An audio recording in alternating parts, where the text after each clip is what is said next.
Fall of the Snow Prince, an account of the Battle of the Most Ring as transcribed by Lokheim chronicler to the chieftain Ingjaldr White-Eye. From whence he came we did not know, but into the battle he rode, on a brilliant steed of pallid white. Elf we called him, for elf he was, yet unlike any other of his kind we had ever seen before that day. His spear and armor bore the radiant and terrible glow of unknown magicka, and so adorned this unknown rider seemed more white than warrior. What troubled, nay, frightened us most that moment was the call that rose from the elven ranks. It was not fear, not wonder, but an unabashed and unbridled joy, the kind of felicity felt by a damned man who had been granted a second chance at life. For at that time the elves were as damned and near death as ever they had been during the great skirmishes of Solstheim.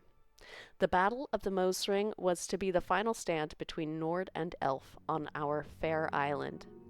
Led by Ysgramor, we had driven the elven scourge from Skyrim, and were intent on cleansing Solstheim of their kind as well. Our warriors, armed with the finest axes and swords Nord's craftsmen could forge, cut great swaths through the enemy ranks. The slopes of the Mosring ran red with elf blood. Why, then, would our foe rejoice? Could one rider bring such hope to an army so hopeless? To most of our kind, the meaning of the call was clear, but the words were but a litany of elven chants and cries. There were some among us, however, the scholars and chroniclers, who knew well the words and shuddered at their significance. The Snow Prince is come, doom is at hand. There was then a great calm that overcame the elves that still stood. Through their mass the Snow Prince did ride, and as a longboat slices the icy waters of the Fjalding, he parted the ranks of his kin. The magnificent white horse slowed to a gallop, then a trot, and the unknown elf rider moved to the front of the line at a slow, almost ghost-like pace.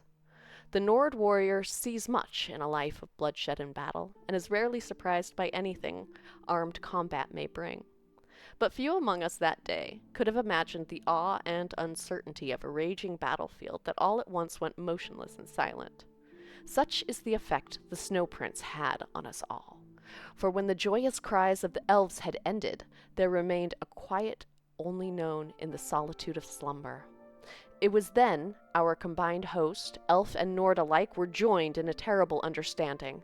Victory or defeat mattered little that day on the slopes of the Mosring Mountains.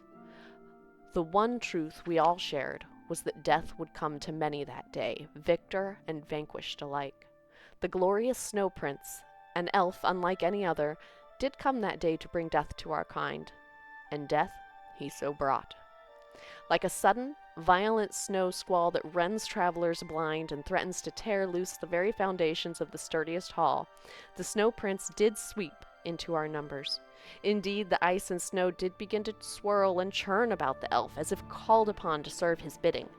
The spinning of that gleaming spear whistled a dirge to all those who would stand in the way of the Snow Prince, and our mightiest fell before him that day. Ulfgi Anvilhand, Strom the White, Frida Oakenwand, Helmdall the Frenzied, all lay dead at the foot of the Mosring Mountains.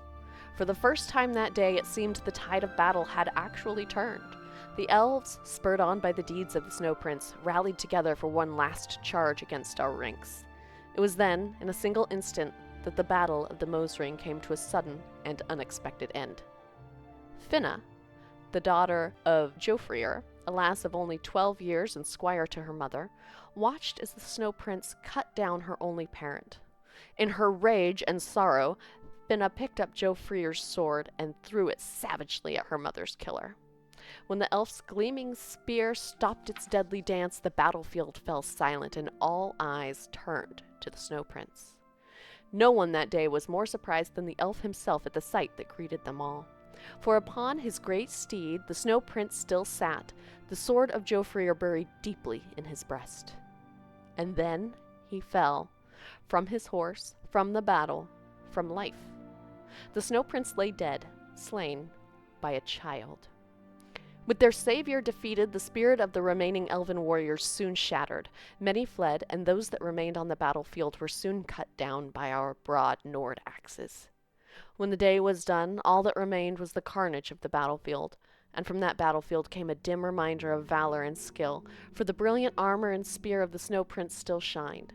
Even in death, this mighty and unknown elf filled us with awe. It is common practice to burn the corpses of our fallen foes. This is as much a necessity as it is a custom, for death brings with it disease and dread. Our chieftains wished to cleanse Solstheim of the elven horde, in death as well as life. It was decided, however, that such was not to be the fate of the Snow Prince. One so mighty in war, yet so loved by his kin, deserved better, even in death, even if an enemy of our people. And so we brought the body of the Snow Prince, wrapped in fine silks, to a freshly dug barrow. The gleaming armor and spear were presented on a pedestal of honor, and the tomb was arrayed with treasures worthy of royalty. All of the mighty chieftains agreed with this course, that the elf should be so honored. His body would be preserved in the barrow for as long as the earth chose, but would not be offered the protection of our Stalhrim, which was reserved for Nord dead alone. So ends this account of the Battle of Mosring and the fall of the magnificent elven Snow Prince. May our gods honor him in death, and may we never meet his kind again in life.